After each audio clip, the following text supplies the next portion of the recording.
Hey guys, Mario back here with another story time for you guys. I said guys twice, I don't know why. But today we are back with another story time, as I've mentioned in the intro. Let's just get right into it. Today's story time is about the time, or it's about when I started doing YouTube, making YouTube, getting into the game, getting into the business, making those big bucks, getting all that cash, getting real. No, that's just, I still actually don't make any real money off YouTube. I'm still living in a box. It's actually a really sad story.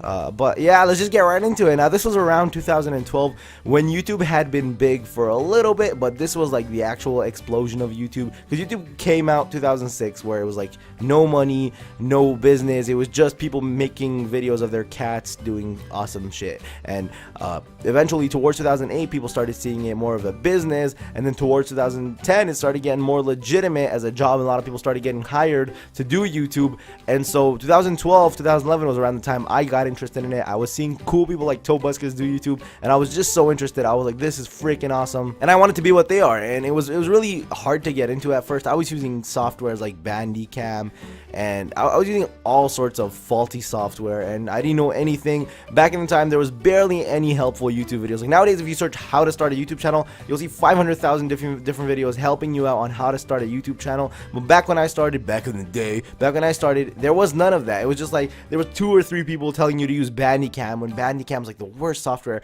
By the way, I do use Fraps, just in case you're wondering what the Great WASD uses.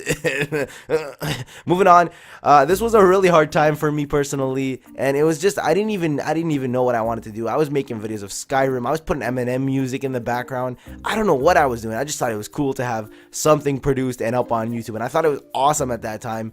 And now that I look back at it, it's actually really embarrassing, not impressive.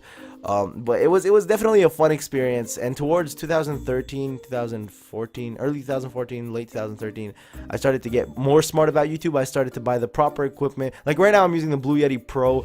And back when I actually started getting smart about it, I was using the Blue Snowball, which is an awesome mic for starters, guys. If you want to start YouTube, definitely do use the Blue Snowball. It is very awesome. And I started to get smart about it. I started using the Elgato, and that made my quality a lot better. And that's when I ended my old YouTube channel. You guys can go search it up. Actually, I've never really brought this up.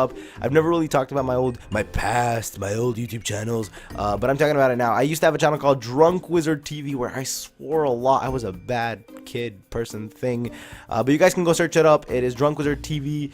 I won't have it linked in the description because that's too much work, but you guys can search it up. You can see how unprofessional I was, but now look at me, look at all this professionality. 720p, 60 frames per second, and my audio quality 195 kilohertz. You don't know what I'm talking about. But yeah, that's all for today, guys. I hope you did enjoy this story time. Make sure you smack that like button down below. Let's try to hit 30 likes by tonight. If we can get more, that would be awesome. If not, rest in peace, WASD.